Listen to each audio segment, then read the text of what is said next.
Seguimos con más Panorama Argentino.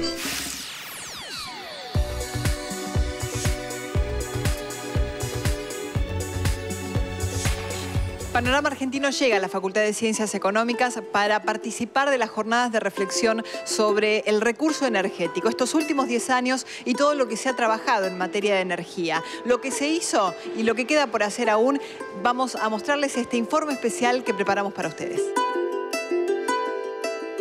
El observatorio se creó en diciembre del año pasado. Ya estamos trabajando con todo.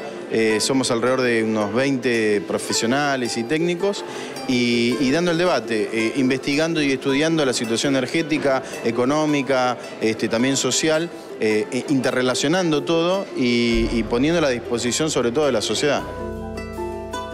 Hay un caso que es emblemático, el tema del tendido eléctrico, como decías, y el tema del tendido en cuanto a gasoductos.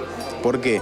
Porque, por ejemplo, en la década del 90 se construyeron cerca de 10 gasoductos, todos para exportar el gas natural. El gas natural pasaba por debajo de poblaciones enteras que no tenían el acceso a gas por redes. Había 10 provincias que estaban desconectadas, es decir, que millones de hogares no tenían acceso al servicio de electricidad. Me siento orgulloso de haber participado de la obra más grande de la historia de la Argentina en materia de gasoductos, que fue la ampliación, aquella que comenzó en el 2004-2005 y que lleva 3.500 kilómetros de gasoductos, 340.000 HP de potencia en las plantas compresoras, el cruce del estrecho, esa obra extraordinaria del cruce del estrecho, y la conexión con los yacimientos bolivianos. El gas es como muchas otras cosas en la vida, nunca es suficiente. Y hay una obra emblemática que ojalá supera esta obra que les dije, la más grande de la historia, que es el gasoducto del GENEA.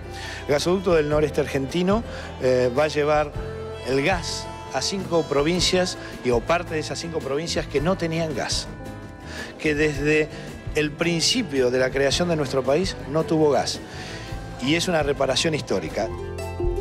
De los 8.700 mega, tenemos la terminación de Atucha y de Gacinetá. La interconexión federal eléctrica de 10 provincias, es decir, había 13 provincias interconectadas al sistema nacional. Hoy hay 23, Federico.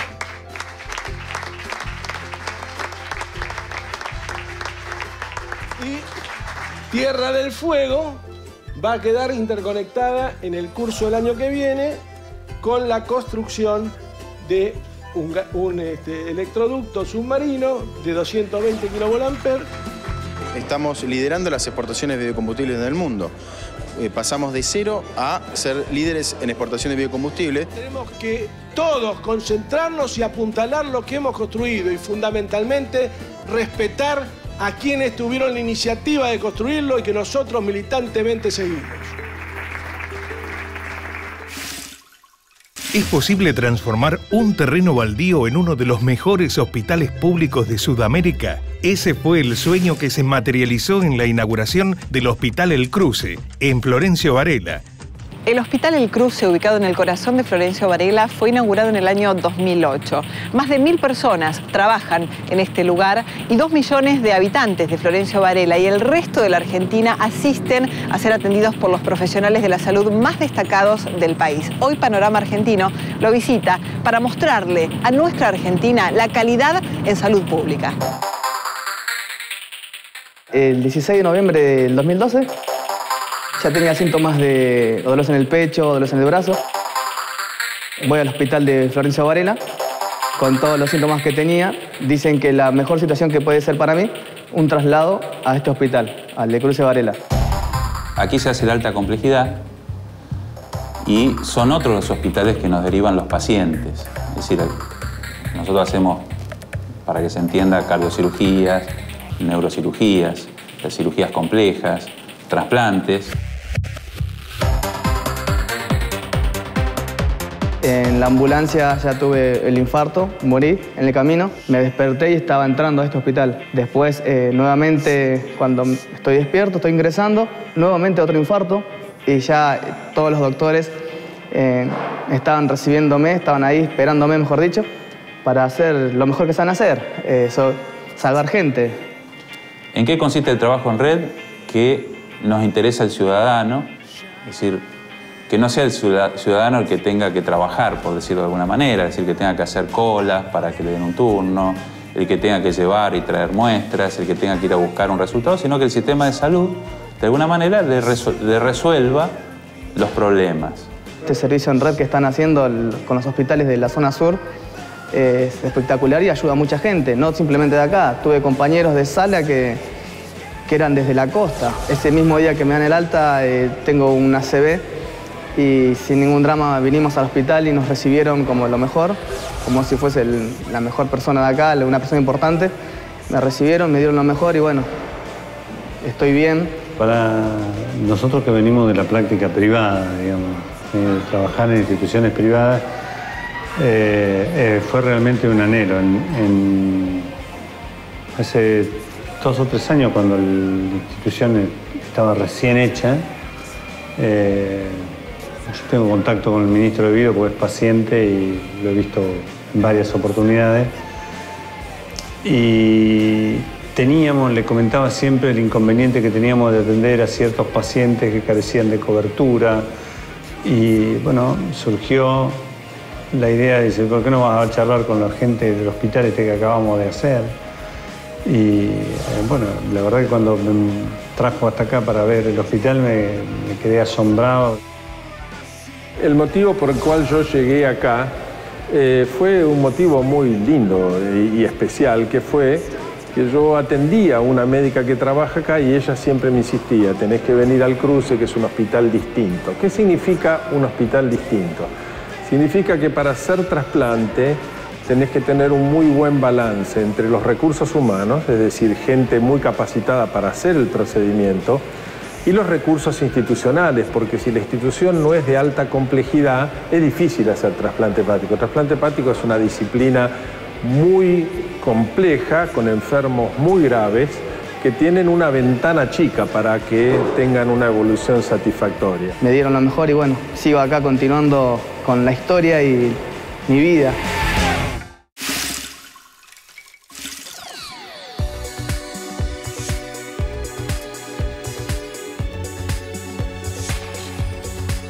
Compartimos ahora la segunda parte de esta jornada de reflexión en materia energética que se desarrolló en la Facultad de Ciencias Económicas de la UBA. Funcionarios del sector hablaron acerca de los avances, los importantes avances que se han registrado en los últimos 10 años en materia energética en nuestro país.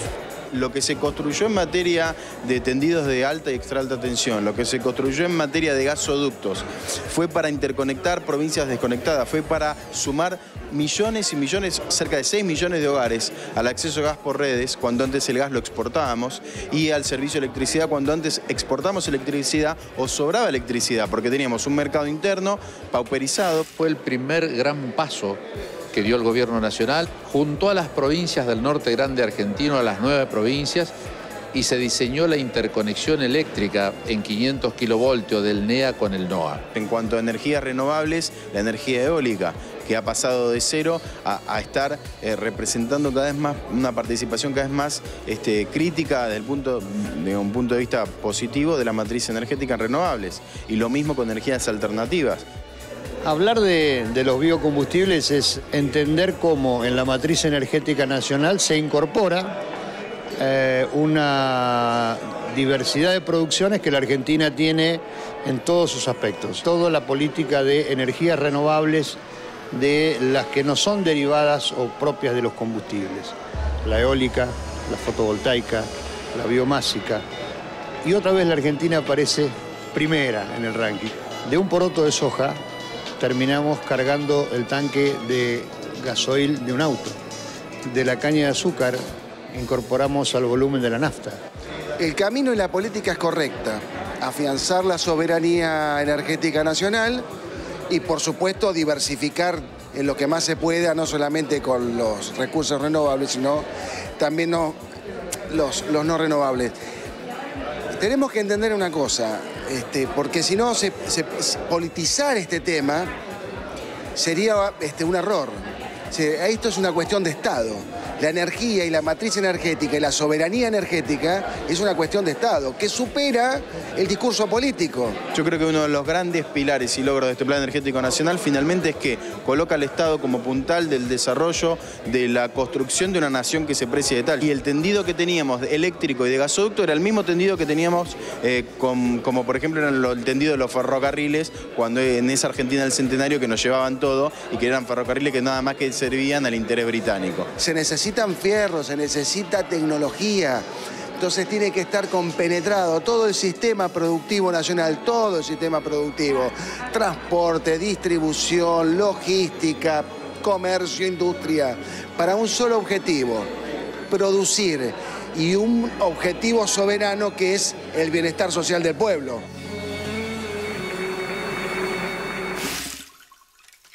Hablar de Gabriel García Márquez es hacer referencia a una de las voces más prestigiosas de la literatura sudamericana y mundial. El Gabo, como lo conocíamos, a quien admirábamos, quien nos hizo emocionar con tantos de sus escritos. Gabriel García Márquez se fue, pero este legado merece el homenaje que hoy le rendimos en Panorama Argentino. Quería ser escritor, tenía la voluntad, la disposición, el ánimo y la aptitud para ser escritor. Siempre escribí, nunca pensé que pudiera hacer otra cosa. Nunca pensé que de eso pudiera vivir. Estaba dispuesto a morirme de hambre, pero ser escritor.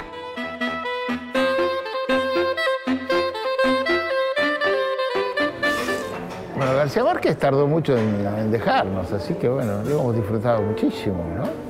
Y produjo hasta el final, así que no es uno de esos artistas que podemos decir malogrados, ¿eh? Escribió mucho y escribió mucho, muy bueno. Cuando a mí me preguntaban cuáles son los libros que me introdujeron en la lectura, uno de los que yo nombro es Relatos de un náufrago, que me acuerdo que me lo dio mi maestra de séptimo grado, la señorita Mirta, que me dio una lección de literatura en el sentido de haber prejuzgado que por el tema no me iba a interesar una novela y que luego me cautivó por cómo García Márquez utilizaba el lenguaje, cómo creaba el personaje, etc.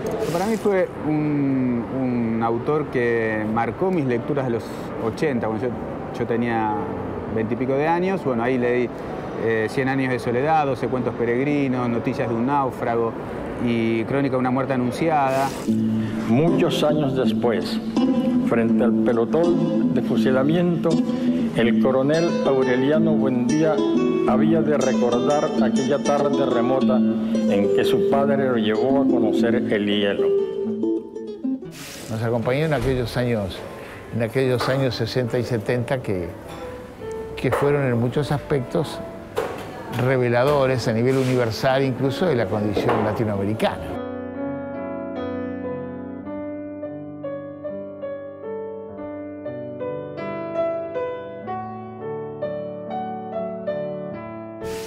Enseguida volvemos con más Panorama Argentino.